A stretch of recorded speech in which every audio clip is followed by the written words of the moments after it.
Życzymy Państwu przyjemnej podróży.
Good evening, ladies and gentlemen. We welcome you warmly. Please take your seats. Should you be seeking for more seats in the front row, there are several more seats available, so feel welcome.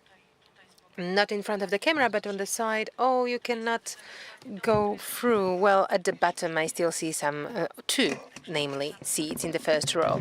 So we welcome you very warmly. We will be discussing whether it's possible to have secular Poland.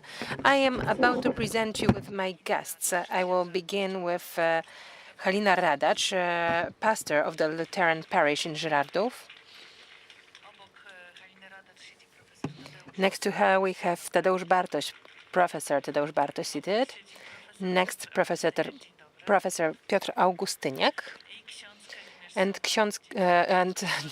priest of Catholic Church, Kazimierz Sowa.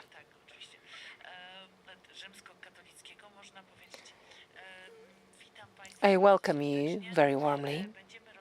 We are about to discuss whether Poland can become a secular country.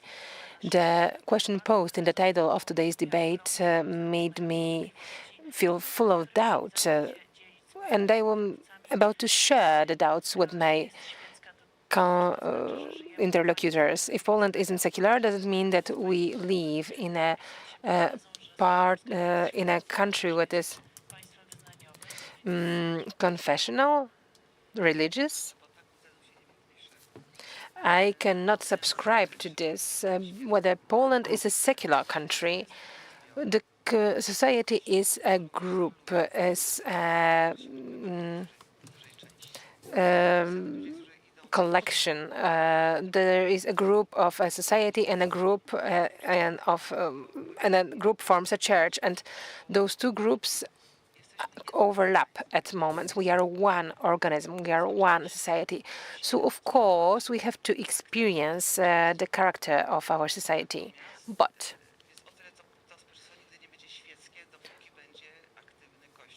as long as church is active and people will be admitting that they are members of a church, we will not fully be secular, but the state should ensure equal rights, never mind the religion, to every single person. This is how it should be secular. So a secular country is a state where no matter what the citizens believe in, they all have equal rights. Professor Tadeusz Bartoś, do you believe that Poland is a religious country? Poland has a mixed structure. That means when it comes to organization of Polish state, the structure is, as of 1989, developing. We could speak for long, but we don't have the time for that. How? Because Poland was being formed in a cooperation with episcopate. It was not autonomous from the beginning. So there is culture and organization of the state. So when we speak of culture, including Polish culture, it went through a process. I don't want to speak too much, but it was based on that in a short Middle Ages were the time of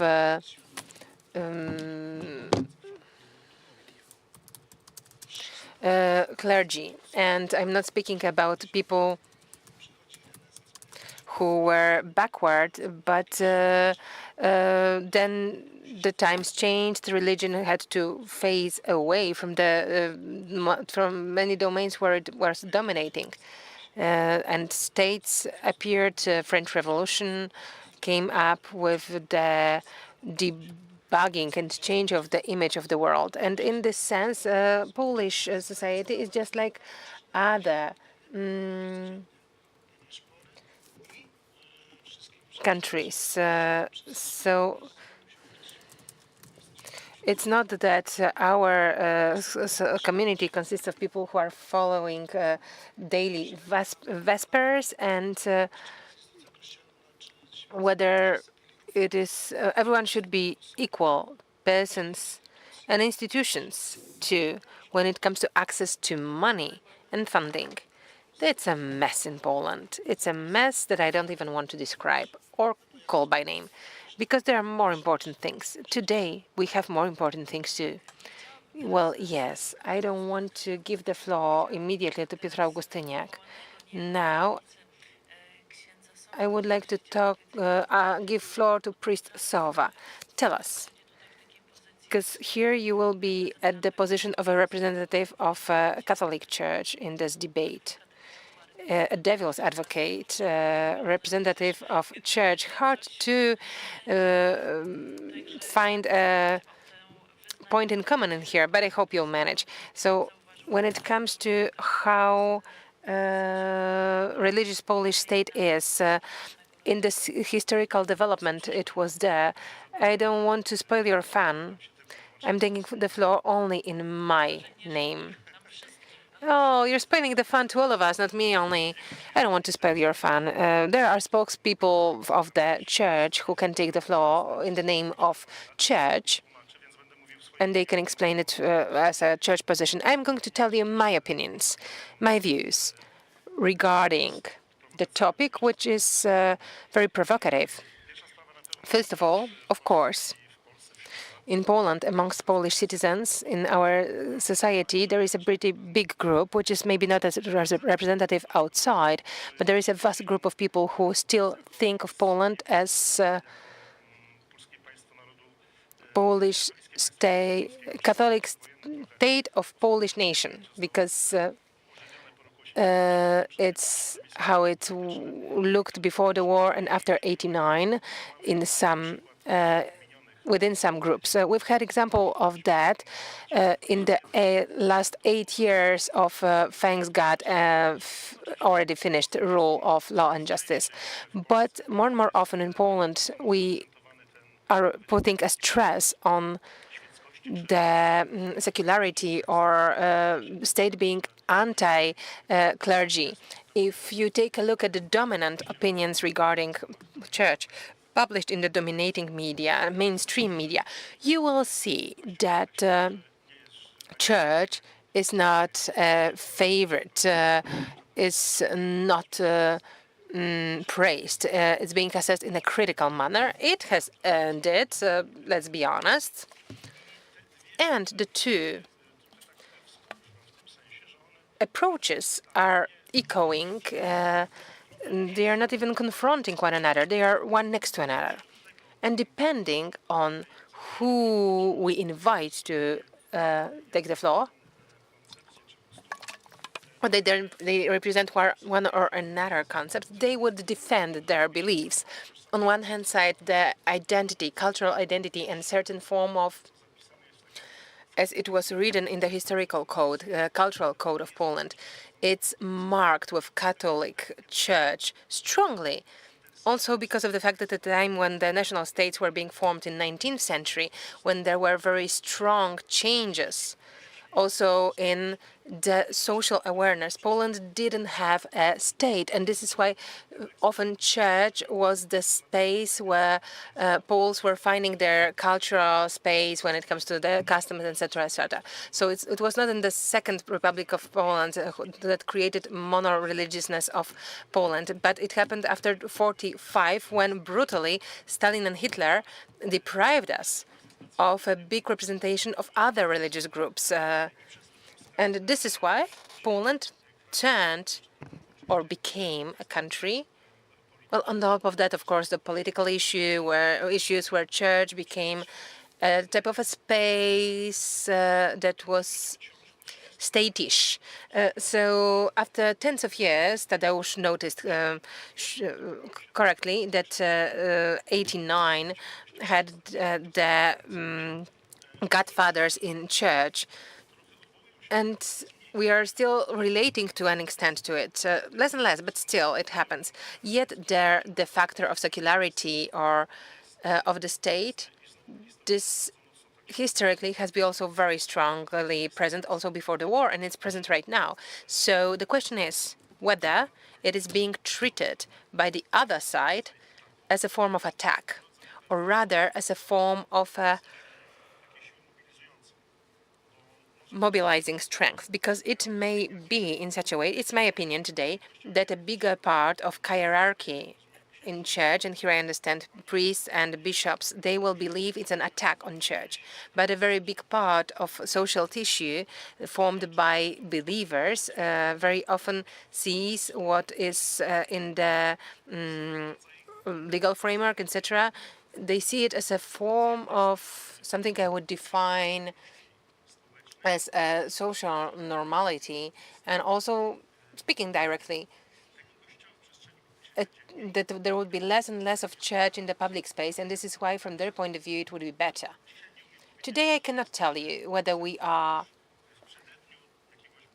facing the time of the change, because it seemed that after creating the new government, there would be a strong tension, but within a year it hasn't happened. I don't know what it would look like in the nearest future. Now let me come back to Piotr Augustyniak. Professor, let's leave political solstice aside, and let's leave secularization process that is from bottom up in the society. On the other hand, processly and related to liquidating church fund. So let's now switch to that question related to the questions related to which extent we are speaking about Catholic Church, to what extent it is strongly present in the structure of the state. Is it or isn't not? Well, now it's less and less, but a year ago it was more and more. And here I see something important in it, that it is changing, I think. But I believe that Catholic Church and its hierarchy is still very privileged in many domains in social life. It is something that makes us talk today with such a full room of audience, because many people are simply irritated by it. It's hard to say why is it so that there is such a default setup in our cultural code, in our identity, which makes so many people touched by it. And still we are voting on politicians who declare that they align with this way of thinking, but still at one point it's getting somewhere doomed.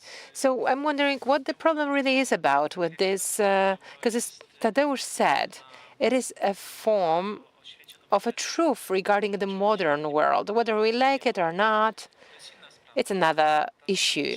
But the basic dynamics of modernization is related to, I think that all sociologists are going to confirm it, it's related to secularization movement. And in Poland, it's happening in a strange way. And of course, there is plenty of historical reasons for it, and we know it. On the other hand side, why are we still hostages of the history after that many years? Over 30 years since the 89. I don't think there is any significant breakthrough, maybe in a civic awareness, social awareness, but it it is found not only in going away from institutionalized religious processes, but also in that people are terrified by what happens in this regard, and it's one of the main axes of conflicts in Poland. That's what happens. And on the other hand, there is something blocking here, glitching here.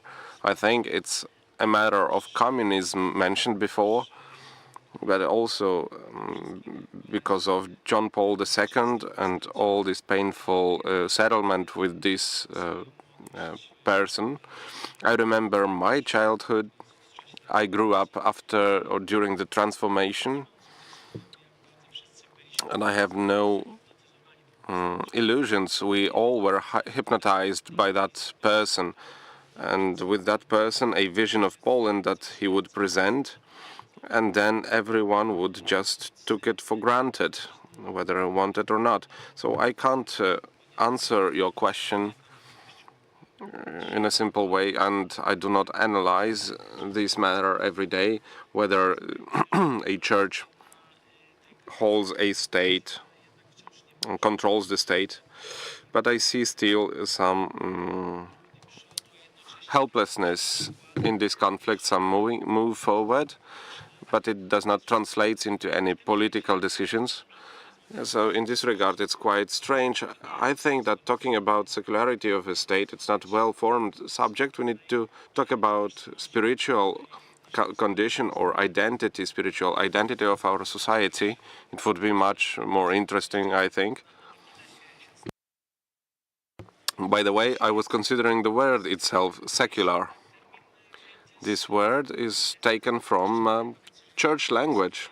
So if we are excited that we are a secular country finally, let's remember that seculars are non-spiritual, non-church part. So it's not anything maybe if we take from Greek laikos, laiks, so layman, layperson. It's in this regard, the state is not equal for everyone because certain groups are somehow privileged. Of course, it's a Catholic church, but those are also different groups and institutions that also are privileged.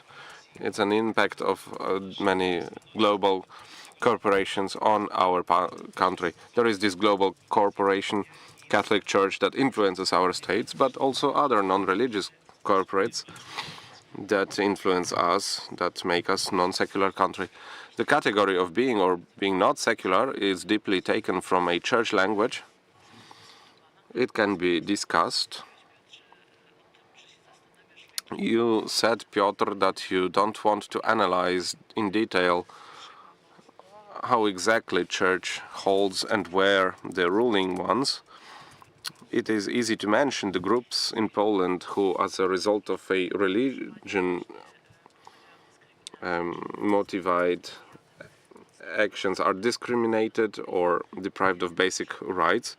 Such a group can be women. It's quite a big group. It's more than half of Polish society. And we cannot fight out our basic rights because that's how it was decided upon a round table, and it's a result of a compromise, church-supported solidarity movement. So that's the consequences. But if we look at how church influences the policies, the significant impact, there is no other global corporation that would have such a big impact on Polish policy. I wanted to go back to Halina Radacz, also because she's the only woman in this group. And I wanted to ask you, how do you see, and plus a moderator, yes, but I never was, and I'm not a spiritual person, but I wanted to ask Halina Radacz and ask you, from the minority church, how this situation looks. We have a gigantic machine of Roman Catholic Church, and we have a Lutheran church. That will be always this smaller church, the one that has definitely some internal things. It would be difficult for me to say during last 35 years what impact the Lutheran Church had on Polish policy. I'm afraid not so big. This church even wouldn't like to have, I guess, this impact. So how does it look from this another not obvious perspective? Well, I sometimes use the comparison of an ant and an elephant. There is a huge elephant. He would not notice an ant. So ant has to start shouting so that elephant can notice the ant. Well, that's half serious, of course, but about this domination, it's really difficult in situations of omitting, whether it is a local authorities' actions or dividing funds or giving some restoration funds. It's always difficult. I have a very small parish, and during next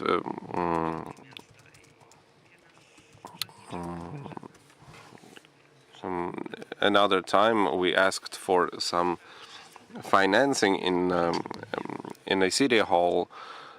I heard from the clerk that, well, you're from the other parish, it's not easy to get any funding for you.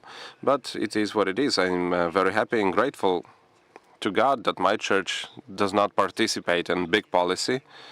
But it's not entirely true that we do not take position when we decide that it's necessary. But it looks different in our case. I remember years ago, when religion was introduced to the school, our reaction of our church was our opinion on what Lutheran Church think about it. Or right now, a bishop during protests of women, he very openly took side of women, and by that he did not find any support or recognition from other church persons. So we can take our position in discussion, but we always try to do our own, and I think it's a big benefit. Lutheran Church and all Protestant Church, we don't have a hierarchy. Of course, for an order's sake, there has to be some dependence on someone gives some directions, some other would follow them. But basically, all the legislation are concluded in gremias, not by some one person, and that's a difference. My voice equals bishop's voice in voting, and or so. So are you the only woman? No, there are 10 already. So and another one is ready to become. We have one Reformed and Methodist, so it's like 15 already.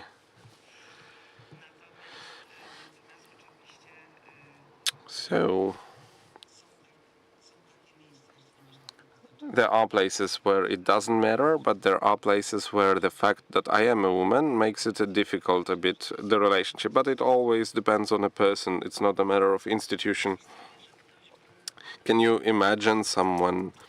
Can you learn religion, or do you have classes in school that children can choose? They don't want to attend Roman Catholic religion classes, but Lutheran. Where there is more Lutherans in Cieszyn, there are classes in school where it's possible to gather a group of students. It's in school, but usually it's in points outside school, so somewhere in the parish, but they are also refunded just like they would take place in school in the same principles, rules. I would like to share my own story. I understand what Halina says. We know each other for many years, that's why I address her so directly. I was a teacher of Lutheran religion in Bielsko-Biało, in Ureja. Great school, by the way. The whole system with a higher educational facility there. At the beginning, no one would notice that school, but when it turned out that there are children there from Catholic families, a question appeared, who could go there? I remember Bishop saying, maybe some 1 or 5 children from the school will be. It turned out it was half to 50-50. So I can imagine the situation that you're not on your ground and you're in a minority, because there were classes where 3 or 4 children would come. And managing in this situation is not so easy. At that point, the relationship, I had very nice relationship with the local bishop. They would treat it as something normal. But once again, going back to what I mentioned, after Second World War, we went through a certain change in such an extent that this slogan, Polish, a Pole, a Catholic, it starts from 19th century, it's during Tsar period. Yes, but it is a way to identify nationality as well, thanks to or as a result of Second World War. Of course, it will, if we talk about historical connotation, if 30 years is enough time to change that, I think that we are a bit similar in all these processes. That someone would ask, is it like an Ireland in a few years? I think we'll be more similar to what happened in Catholic Church in Spain. It also went through a big transformation, secularization processes, changes to the law. Spain is a very liberal country. Zapatero introduced that. When Spanish platform equivalent started ruling, they didn't change anything. It was also official financing for the church from the state budget. So Catholic Church as the only one recognized religious group. But when you're in Spain, I recommend you, just for educational purpose, go to church in Sunday. They are not empty. Maybe you don't have a church on every corner filled with people, but when there was a national march in Spain for protection of life, 1.5 million people came to Madrid. That's unimaginable amount of people for Polish church to imagine. That shows us how false image we have sometimes of a church in society already secularized. So maybe it is in a way that if we really try to imagine strongly a Poland without any religious classes in school, where these processes of secularization, laicization, they go as they can go, grassroots, and everyone could go on a football match in Sunday and nobody would convince him from in church. Can you imagine Poland like that? So I can share a story. My son goes to a school where religious Catholic church classes, Catholic religious classes, I mean, that's another terrible term. So there is Catholic and there's Lutheran classes. He's in a primary school. He asked me if he has to go. I told him, if you want, you can go. And he asked, so which one should I go? I mean, that's up to you. I mean, you can go and see. So he went to Catholic, he went to Lutheran, but then he chose Lutheran one. He went there for 2 years, then he refused to go at all. So I think if we try to answer your question with an anecdote, that's how I see more or less the situation. That there might be different, well, but I think children are interested in everything, so it's natural that they want to also penetrate this kind of things. But whether it sticks to school and survives there as a standard, that these classes are there, that children attend them, I sincerely doubt that in future it can be like that. That's my intuition. Again, it's all from the depends on the process that these huge mills of contemporarity, they change, they shape our reality, and by many regards it is a real mixture, and it gives quite unsettling consequences. At some regards, of course, it's promising and liberating, but they are going, these processes are happening. And I think that in this regard, we are in a certain situation. I'm not sure if the situation is following what is in front of us. Do you think the institutions, at some regard, with all their hierarchy, all their internal setup, their formula, depleted? I think it depleted.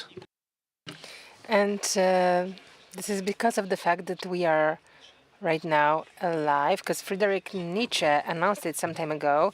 We live in the time when the God is dead. What does it mean? It doesn't mean that Nietzsche killed the God or he was an atheist, etc. It is a cultural diagnosis. We have to be aware of the fact that God in our culture turned dead because of the fact that God, contrary to how it was in Middle Ages, it's not deciding, it's not the point where we turn when choosing. There are other factors that decide about our aspirations, goals, etc. So it has happened. Of course, it doesn't mean that the churches are going to be depopulated. It is going to probably be empty somewhere, but it doesn't change the fact that God is dead. Whatever is happening in the churches is just a decoration. It's there. It might be a nice Sunday practice. It might be important to someone. I don't want to diminish that. But after all, about our world today, there are other instances, categories and archetypes that decide here. It is ongoing and it will be happening in such a way. I don't know. Well, maybe the religion lessons will survive and hierarchy maybe will do too. But when we are looking at Vatican, isn't it more and more story from a movie? Who made a movie about the Pope recently? Sorrentino, yeah. I feel always paralyzed with such a huge audience. There it's shown in a sexy way. In our case, it looks not as good, but maybe some like it. Red hats, it's nice. Okay, let's stay here. We have a situation where those processes are unstoppable. What's changing is the whole structure of spirituality. It moves somewhere outside of institutions, religious institutions. Is it really that way, as we hear it often from the right-wing politicians or from some church hierarchies, that this laicization is derogatory to the society? If we take a look at the societies which already are can we feel that it's a threat as it's being presented? Professor Bartoś, the floor is yours. To me, what helps me in understanding those mechanisms of interaction between church and state and society, what helps me is a metaphor of marketing. Well, please be patient, because the clergy are salespeople. They have a product to sell. My fourth speaker said that in Spain it's not bad, that there are clients.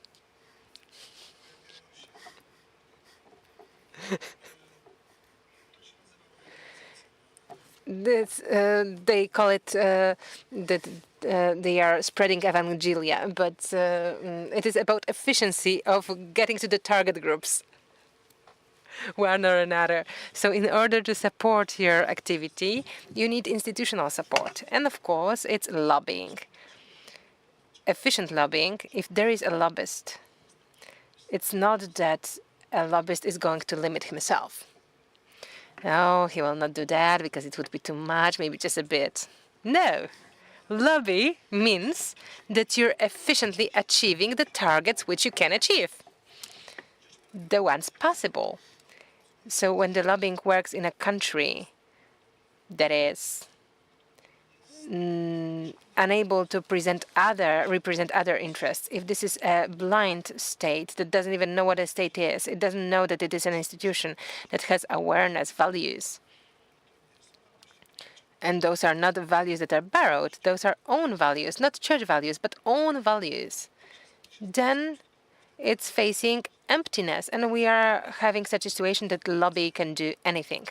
So to give you a picture of a church, there are minorities, there are different ways. I'm not going to elaborate much on it because I'm not a specialist on how expensive churches are, because Lutheran church and American, those are different. Like, it's very well visible in case of Americans,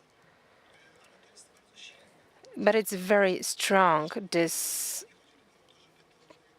is not only about laughing at it, it's about understanding the structure of expansion.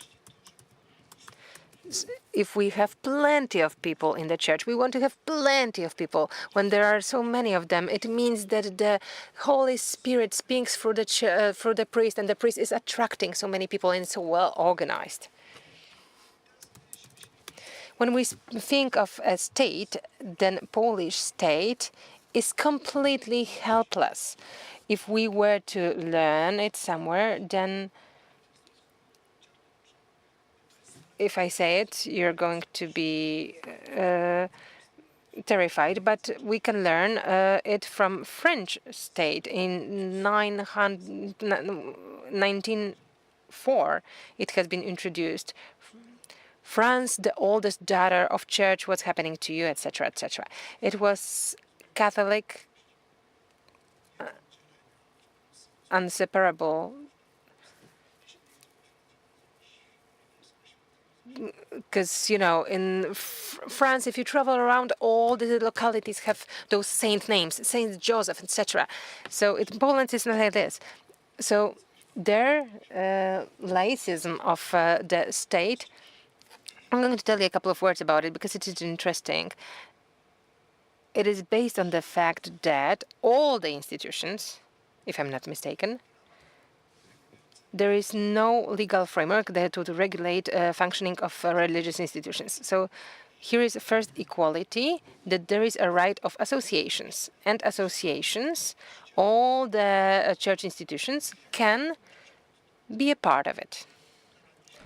Lutherans agreed, Jews agreed, Catholic Church didn't.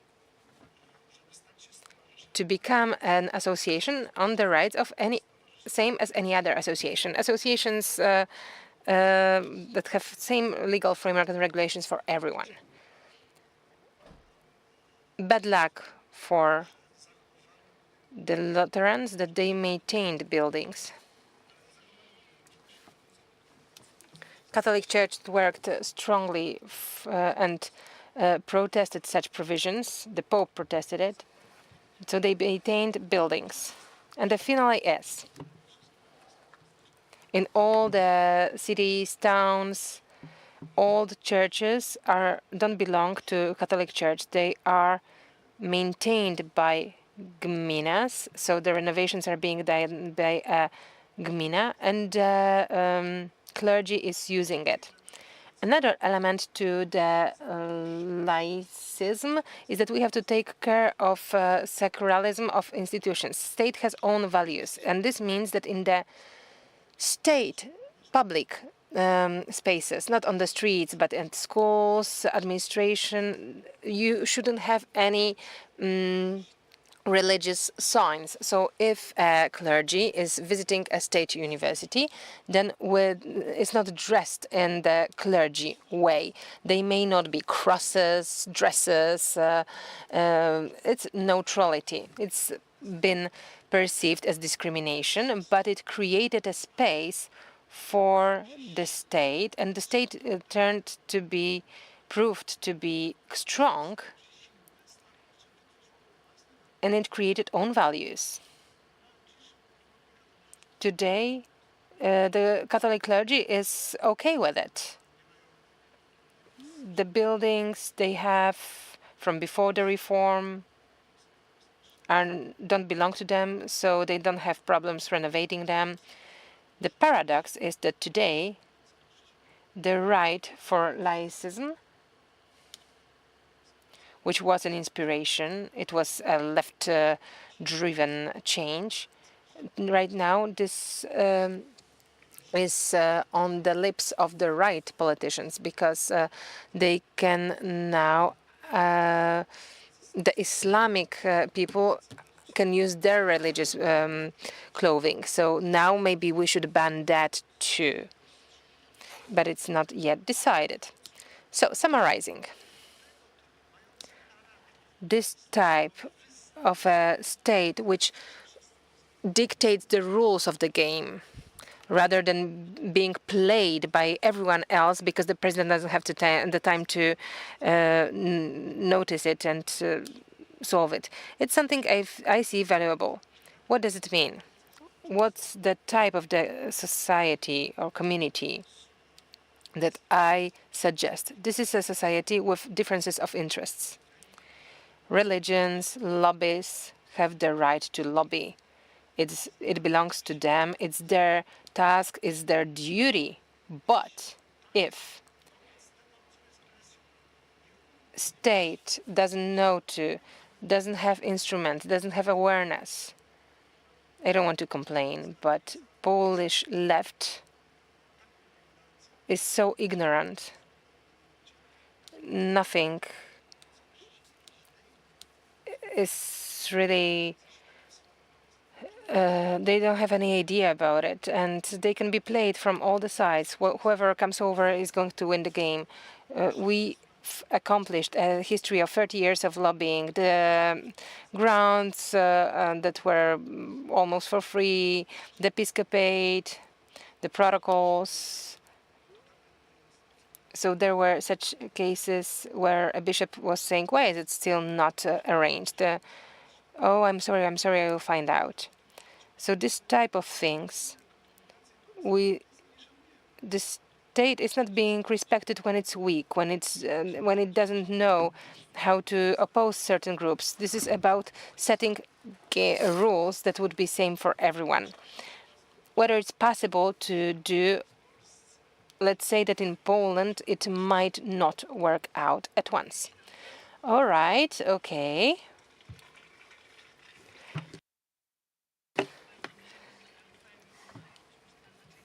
If we start reflecting on what does it mean necessarily immediately, in this context, it's a great expression. We only have 15 minutes still till the end. I like the round of applause. If Tadeusz wouldn't leave the monastery, he would be yet another Rydzyk. Well, it's derogative. Well, comparing me to Rydzyk is derogatory to me. But if someone has a good goods, they want to sell it to everyone. But that's just a side note. So protocols from the Commission State Church are available on the website of the Ministry of Internal Affairs and Administration. They are all published on a regular basis, so it's not confidential, and you don't have to look for it God knows where. It's simply published.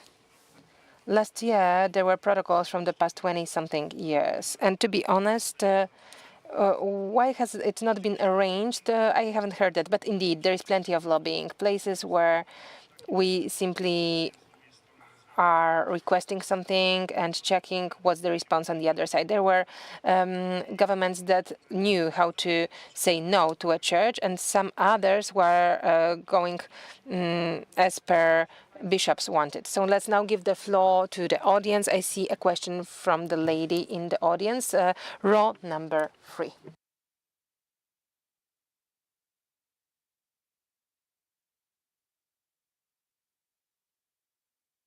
I would like to say one thing.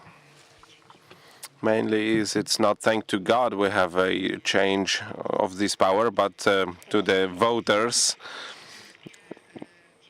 men and women who voted. We know the imbalance between having different things between Catholic Church and other religious groups, and I wanted to ask if you see any possibility to somehow take over the things, because Catholic Church took over really much. They have so many privileges as I believe none any other institution, and from the taxes we pay, Catholic Church is one of such places that doesn't have to pay these taxes in many occasions. There was an idea to do that, and we still hear a lot about that. Szymon Hołownia actually speaks a lot about that, about liquidation, church fund, any tax incentives and releases, but I'm not sure, maybe you know. I believe that church fund will cease to exist in December this year. This is quite decided already. No one will die for this fund.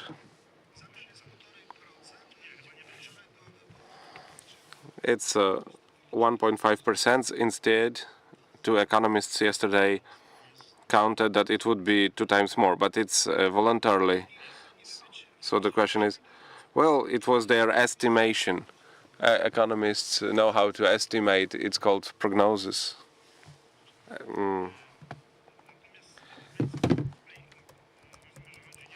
It's called forecast. But how is it called? Nationalization or expropriation? Well, democratic state would not use this kind of tools. It's non-democratic states would do such things. I just want to make things clear. Many things from it's a criminal activities, and many people who took part in that should actually go to prison and not wait for awards. I'm a follower. I don't have any problem of treating secular clergy, to treat clergymen in regard, of course, of work, hiring, and other regards. I think in younger generation of priests it would be more acceptable because they teach at schools and so on. And the older generation, well, I wish to everyone to live as long as possible, but well, they are going to the past anyway. And in my opinion, there will be some generational change also in clergy. But church is a feudal institution in this regard. Everything depends on power. And that's a bishop regionally in a common church. So it's easy or difficult depending on how we look on that. It's decision of one man, but it's difficult because those have to be people who think in a nowadays way. A terrible joke came to my mind, but I will not say it. I will ask Halina to speak. I don't want to speak for Catholic Church because those are like my neighbors, but I want to say that until we have transparency of finances and salaries there can be contracts written down between pastor and the council, so everyone know how much money I make. That builds trust, and it limits me. I can't decide on my own about this regard. There is a council, parish council, and they would decide upon that. These kind of structures make renewing or looking for solution in the situation difficult. Well, the Reformation already did a lot of good for Catholic Church. Also, Luther said about these financial aspects a lot. And does any of you have some questions? Here I can see. Michał Warzonkowski. a question relating to what was said about French solutions, that churches there work as regular associations. Well, that's the point. And I know that priest is not right now representative of a Vatican, has no this kind of mandate, but you as a citizen, would you have anything against that church in Poland would operate just like an association, regular, also like secular organizations? Are there any arguments against? Yeah, but you could equally good ask German or someone from Belgium. So, I mean, the French solution is in France. For some reason, other countries in Europe, no, in Europe, this kind of solutions is only in France. The budget of state budget finances churches. In other countries, Sweden, Denmark, Germany, those are different solutions. You need to look at cultural background. Our is different, and that's why our solutions are different, which doesn't mean it should be forever like that. I would need to think about how this kind of associations work. Right now, it's difficult for me to say what character they have. Is it again like generally national?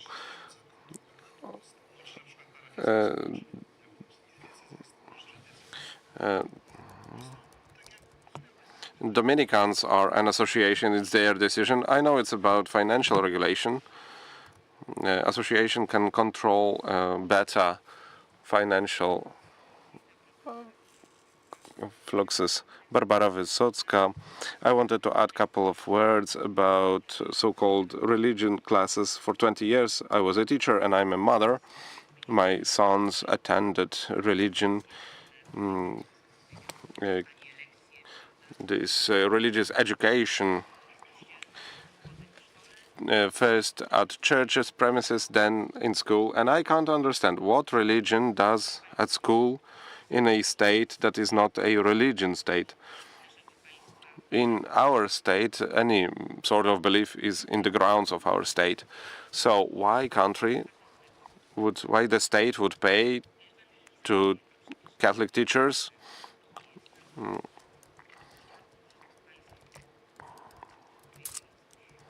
for evangelization? Because it's not science. As I've said, it's a very effective lobbying. They fought it and they have it. If someone takes it from them, they would not have it. If I would go a half step further or to the side, because it's an euphemism, teaching religion. It's even not euphemism, but it's a contradiction, oxymoron.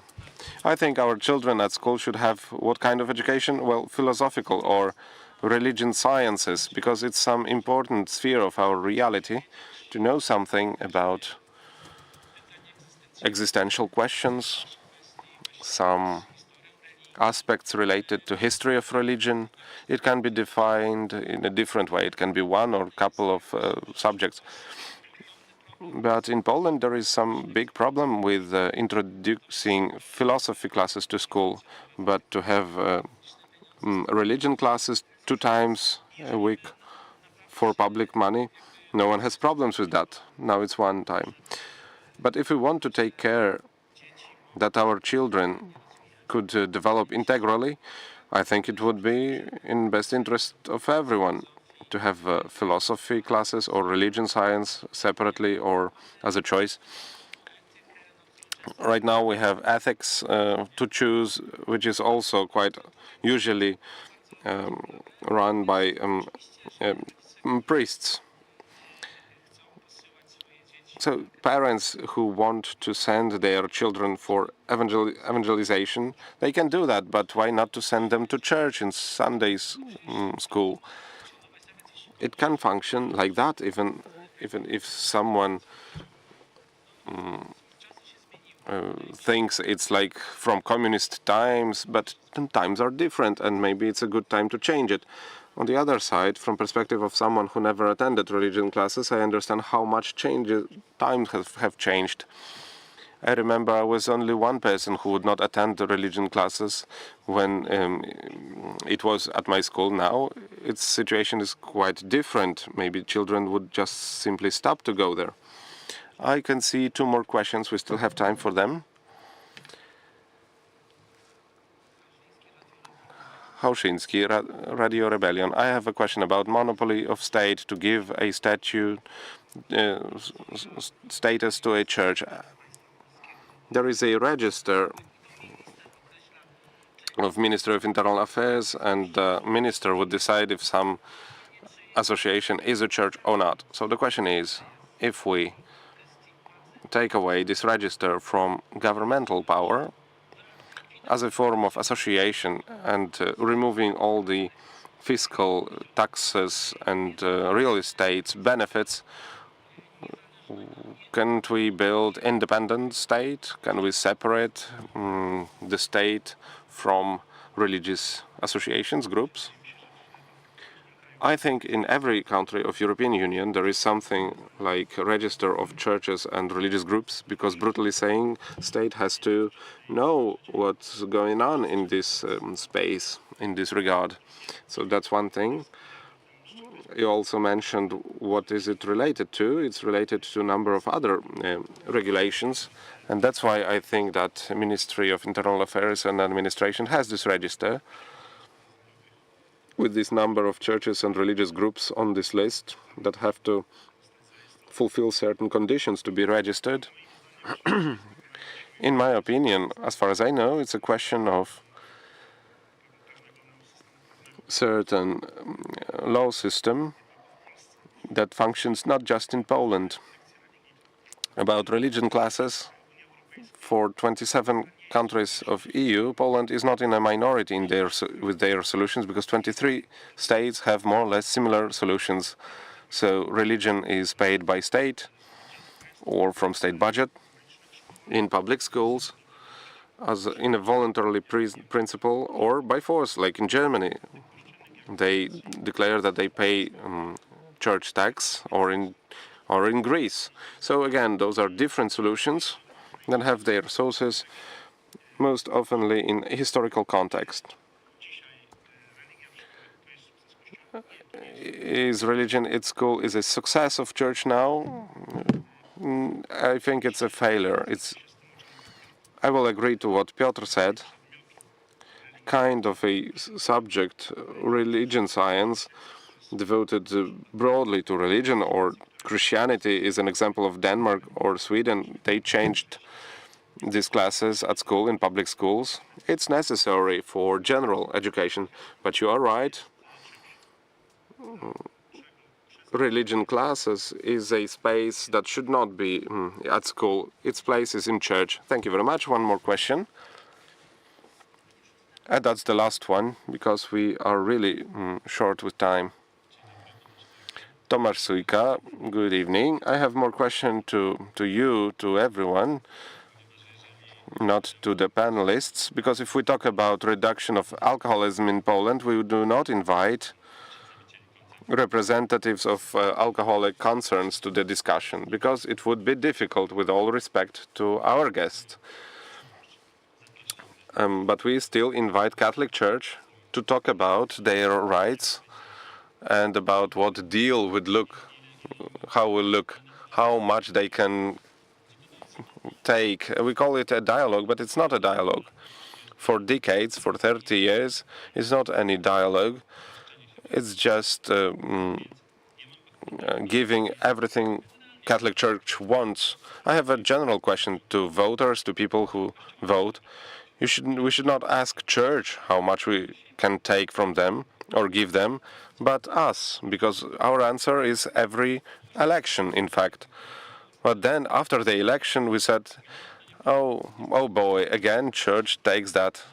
I don't like that. I'm a non-believer, I'm an atheist, but it looks like I'm alone here. Others vote in other way than you. They have different vision.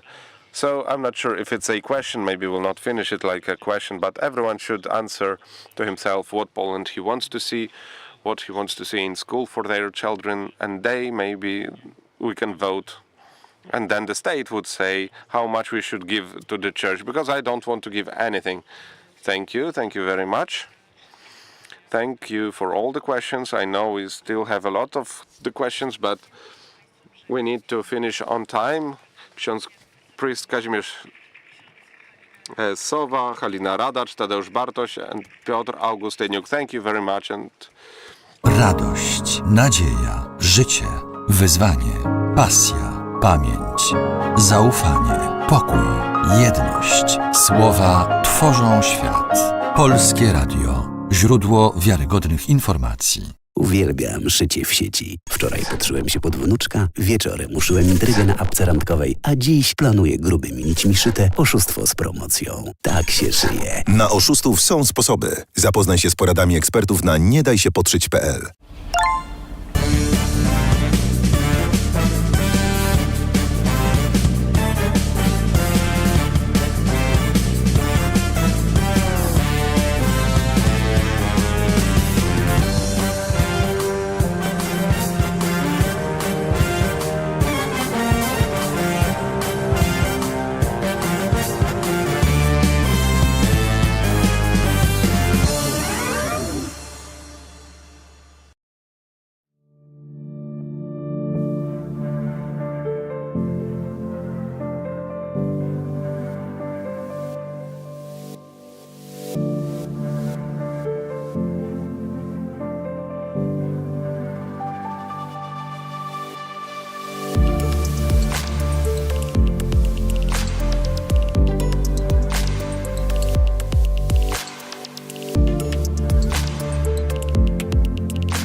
It's not always easy to recognize.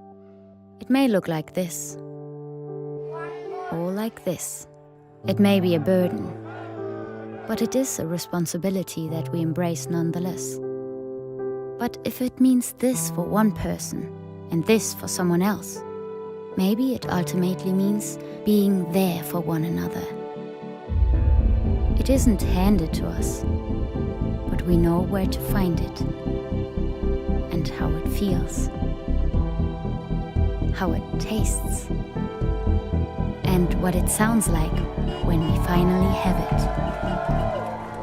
It means different things to different people, but for many, it means everything. And if we all fight for it, it will eventually bring us together. Ihre Ausreise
kawiorem. Nadzwyczajna kasa. Obrażanie dziennikarzy telewizji polskiej. Chodzi o działania polityczne. Przygotowanie ofiar dla pedofilów. Für Deutschland.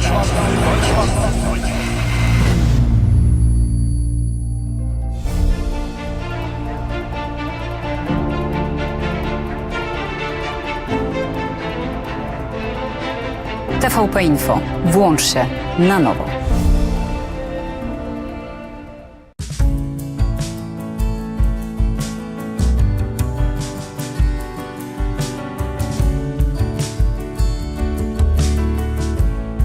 Polskie Radio.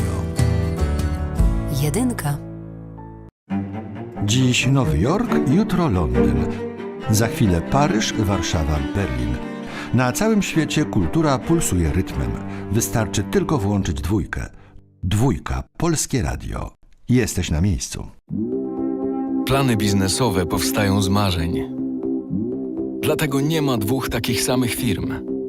Jedni chcą działać na całym świecie. Innym cały świat mieści się w dłoni.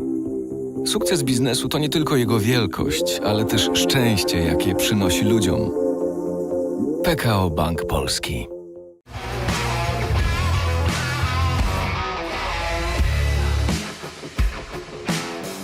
Rodzina spółek Pelion to 12 tysięcy osób pracujących w ponad 300 spółkach w Polsce, Szwecji, Wielkiej Brytanii i na Litwie. Jesteśmy liderem w branży ochrony zdrowia. Od 1990 roku dbamy o długość i jakość życia.